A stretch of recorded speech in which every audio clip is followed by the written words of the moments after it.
ত্রিপুরাল্যান্ডে হবে না, এটা যে একটা কাল্পনিক, অবাস্তব, এটা আমরা তো সরাসরি প্রথম থেকে বলে আসছি, এটা অযৌক্তিক।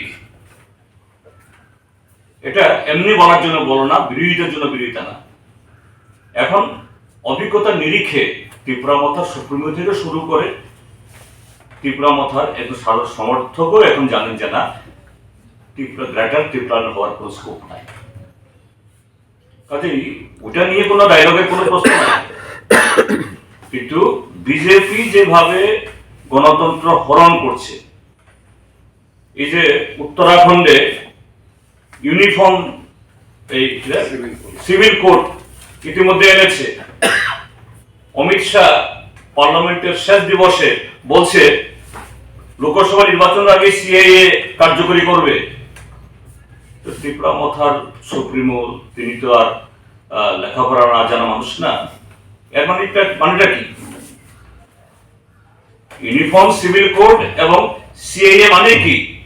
এই দেশের সংখ্যালঘু হয় তোমরা তোমাদের অস্তিত্ব বলে যাও, নতুবা শেষ হয়ে যাও। কাজে এই সমস্ত অবান্তর কথা বলার কোনো যুক্তি নেই, বরঞ্চ দেওয়াল লেখন থেকে তারা শিক্ষা নেবেন, এটা আমরা আশা করি। ত্রিপুরা মথার সাথে আমাদের আলোচনা হয়নি। কংগ্রেসের সাথে আনুষ্ঠানিকভাবে আমাদের এক রাউন্ড আলোচনা হয়েছে। আমরা বলেছি যে বিজেপিকে হারানোর জন্য সারা দেশের মধ্যে যে মানুষের যে স্পৃহা এই রাজ্যের মধ্যেও সমানভাবে আছে, সেই স্পৃহাকে যাতে আমরা কার্যকরী করতে পারি, এখানে সেভাবেই আমাদের আগামী নির্বাচনে চিন্তা ভাবনা করা দরকার।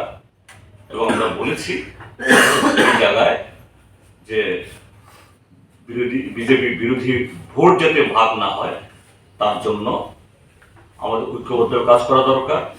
আপনারাও আপনাদের হাইকমান্ড তথা সর্বাধিক কমিটি আলোচনা করুন, আমরাও আমাদের কেন্দ্রীয় কমিটি তার সাথে আলোচনা করব, যাতে এই ক্ষেত্রে ত্রিপুরা রাজ্যের মতো মাত্র 2টা সিট, সেই সিটে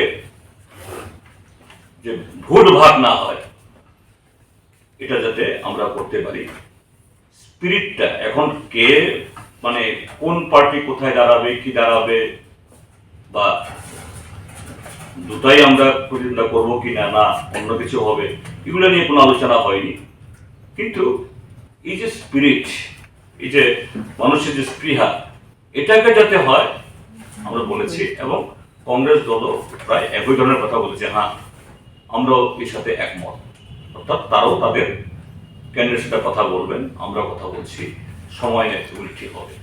মথার সাথে কি তাহলে কোনো কথা হয়নি, বা কথা কি বলবেন আপনারা আগ্রহ? আমরা আশা করি, মথা তো দেখছেনই, কারণ এই যে ত্রিপুরা মথা গত 11 মাস ধরে বিজেপি তাদেরকে লেজে খাচ্ছে, মন্ত্রিত্বের টুক দেখাচ্ছে, তারপর ওই প্যাকেজের নামে দিল্লি নিয়ে যাচ্ছে। কিন্তু সাধারণ এডিসির যে বরাদ্দ, এডিসির যে বিলাসবহুল নির্বাচন, সেটাই করছে না। একদিকে জনজাতি গৌরবের নামে লাখ লাখ টাকা করে সেখানে এই বোম্বে শিল্পী নিয়ে খুব হইচই করছে, কিন্তু জনজাতি এলাকাতে শিশু মারা যাচ্ছে, শিশু বিক্রি হচ্ছে, খবর নেই। হ্যাঁ, বেতন দিতে পারছে না এডিসি। আমরা এটা আলোচনা করছি, গত 10 তারিখ অব্দি বেতন দিতে পারেনি।